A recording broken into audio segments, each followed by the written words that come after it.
What's up, y'all? My name is Luther Allison, and it's a pleasure to be here with you speaking about lush piano concepts.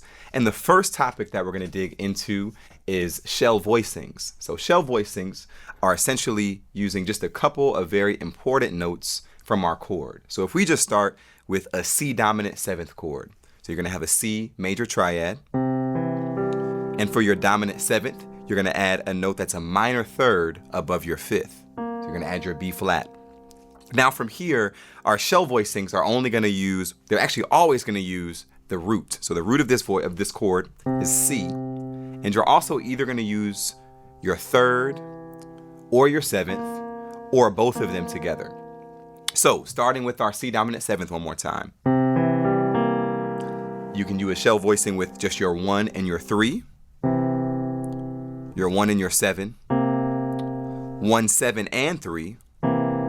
And if you have big hands and you can make the stretch, then you can also do 1, 7, 3. So now instead of your third being just a third above the root, your third is now a tenth above the root.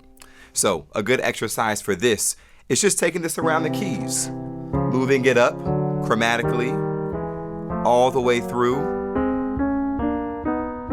1 and 3 and also 1 and 7. Now, shell voicings don't have to only be used on a dominant seventh chord. They can be used on a minor seventh chord. They can be used for a major seventh chord, a major minor seventh chord.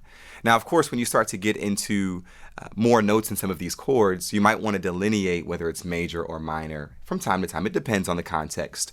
So sometimes I might use the 1, 7, and 3. Sometimes I might just use the 1 and the 7. Other times I might only use the 1 and the 3. So the next step after this, there's a small exercise that I love to do, especially when I was starting to get acclimated to some of these voicings. And this is really just going through the keys, all 12 of our keys. And you're starting with really just 2, 5, 1 voicings. So if we're in the key of C, we're going to do a 2, 5, 1 in C. So our 2 voicing is going to be a D minor 7. So if we do our shell voicing for that, and I'm going to actually call these 2 different types of shell voicings. We're going to say that there's an open shell voicing, and then there's a closed shell voicing. So our open shell voicing is going to be our root and our 7. So our D minor 7, we have D and C. And then for our closed shell voicing, that's going to be our root and our third. So for D minor, again, that would be D and F for root and third. Now what we're going to do with these shell voicings is we're going to alternate. So for a 2, 5, 1 voicing, we're going to call this an open, closed, open shell voicing movement. So D minor, open, G7, closed, C major 7, open. I'll do it one more time. D minor 7, if I fill the rest of those notes in, that's what we have. Closed for our G7, back open for our C major 7. Now, the cool thing about this exercise is you can just keep going down in whole steps. So the only thing that's changing is our tonal center. So we start with C major, we move down to B flat major, down to A flat major, down to G flat, E, D, and that takes us right back to C. So to demonstrate this, open, closed, open, 2, 5, 1 shell voicings. Next tonal center, B flat. A flat.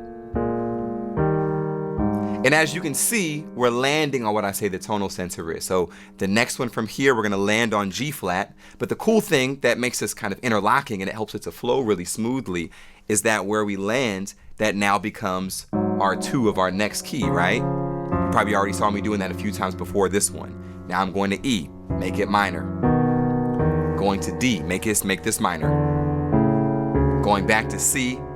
Now, as you can hear, right here, kind of in this register of the piano, it starts to get just a little bit muddy. So these are really important things to be mindful of. So I know I mentioned you have your closed voicing, your open voicing. We'll also call the other one, you remember when I said the 10th earlier, we're going to call that one the wide open voicing. So we have closed, open, and wide open. So for wide open, that's going to be our root and our third, but stretched as a 10th. Wow.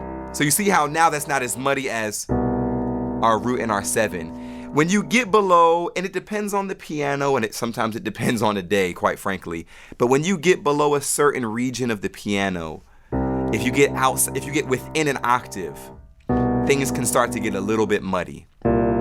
So these are things to be mindful of whenever you play through these voicings. Now, some intervals, if you just do an open fifth, it's gonna sound really nice low. But for some of these root and sevenths, or even roots and three, it's gonna get a little muddy low.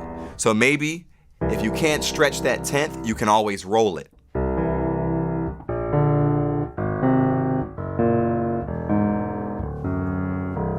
And even as I just exemplified right then, you can also practice that same concept going down in whole steps with your 10ths, right?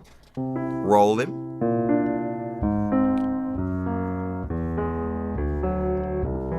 And if you really want to work on fluidity, you can take away the pedal, because sometimes the pedal, we all pianists know that ends up becoming a bit of a crutch for us. So you can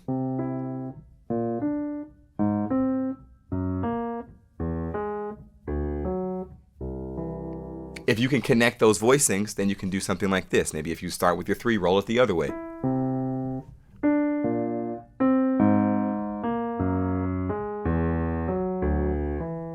Just getting used to that feeling.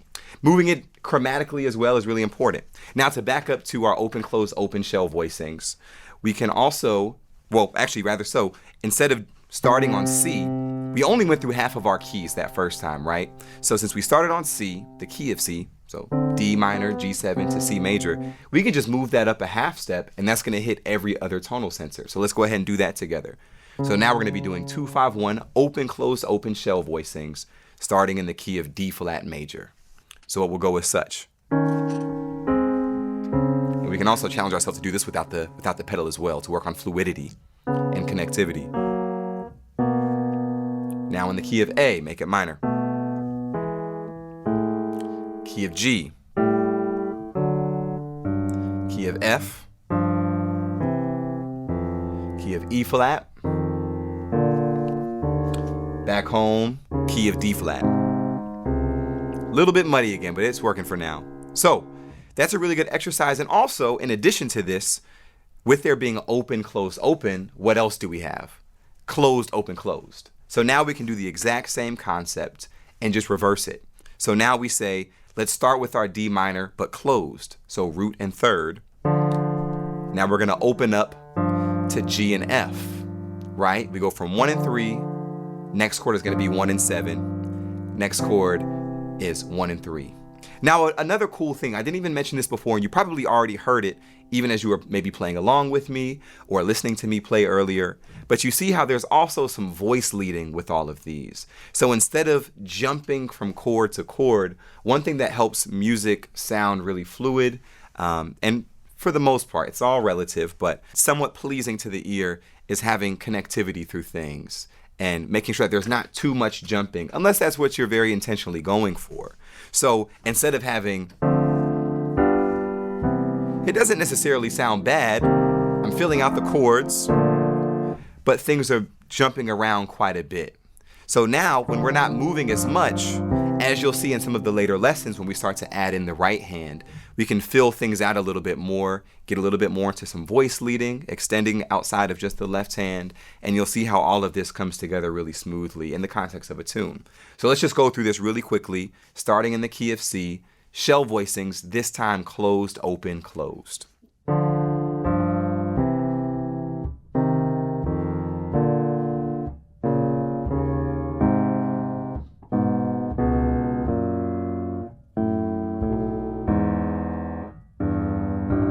It's getting a little muddy, so I'm gonna jump up here. What did we say again before? Go up a half step, and that's gonna hit all 6 other keys that we missed that time.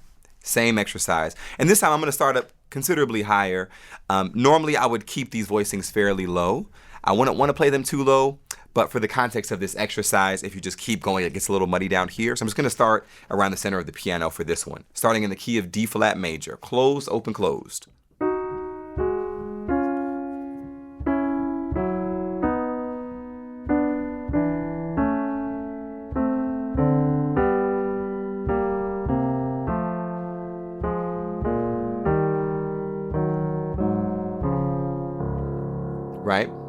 So shell voicings. Now, you can also do this really in any context. That was 2-5-1 voicings, but you can also do this over the blues. Maybe if we take an F blues and I do my wide open voicing, but I also add in the 7. Maybe I go in to this next one, which is 3 notes again. And also, as you can see, there's some fluidity of motion as well. I'm not jumping from chord to chord.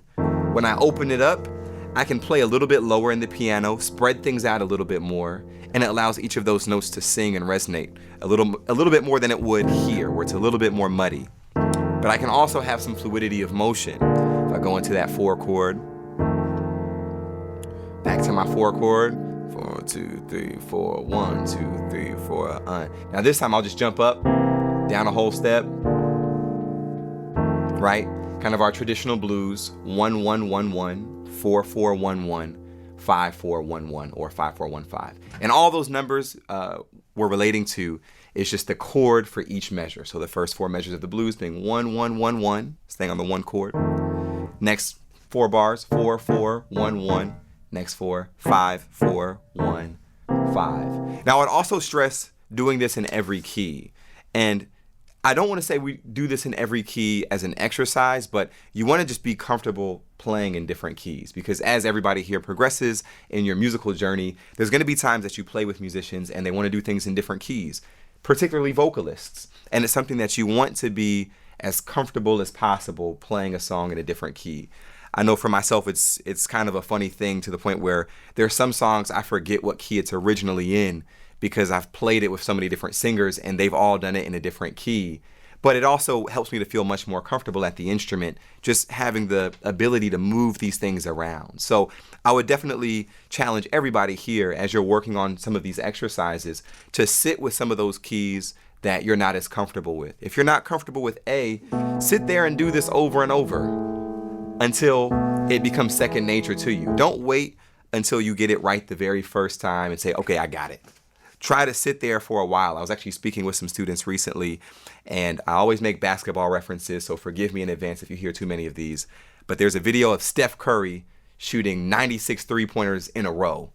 And one thing I was thinking about is, well, if he made 10 in a row, he wouldn't be the Steph Curry that we know today. If he just continued to push that boundary and get more and more comfortable doing the same thing over and over and over again, it's only going to strengthen whatever you can already do well, or if you're already struggling with it, it's only going to strengthen you. So relating it back to the key of A major or E major or D or G flat, some of these keys that we typically don't play that often in, try to do these things repetitively in these keys. Change the tempo, progressively get faster, maybe play it extremely slowly, and get used to that motion of doing it in different keys. So anyways, hopefully that was really helpful. I would also challenge everybody to do this in the context of a song. So that's kind of the last thing. In my opinion, you could do this maybe over a blues. I think it's very helpful in songs where there's a lot of 2-5-1s. So maybe a song like Autumn Leaves, for example. Maybe you can try open, closed, open.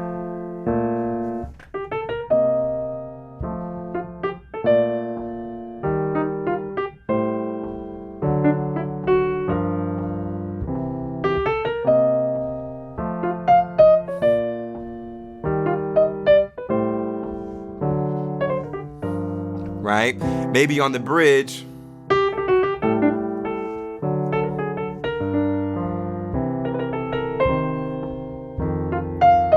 Now, as you can see, kind of in the middle of that, I switched from open, close, open to close, open, closed. Now I switched to closed, open. And the only reason I did that was for the sake of register again. Because if I were to keep that pattern going down, down, down, it might get a little bit muddy in the bottom. So that's another thing to be thinking of, is as you play all of these things, think about where does this sit well on the piano. So any song that has a lot of 2-5-1s, Tune Up, Autumn Leaves, Solar, any of these songs that you can think of, try these patterns. Do open, closed, open, do closed, open, closed. Start doing some of the wide open.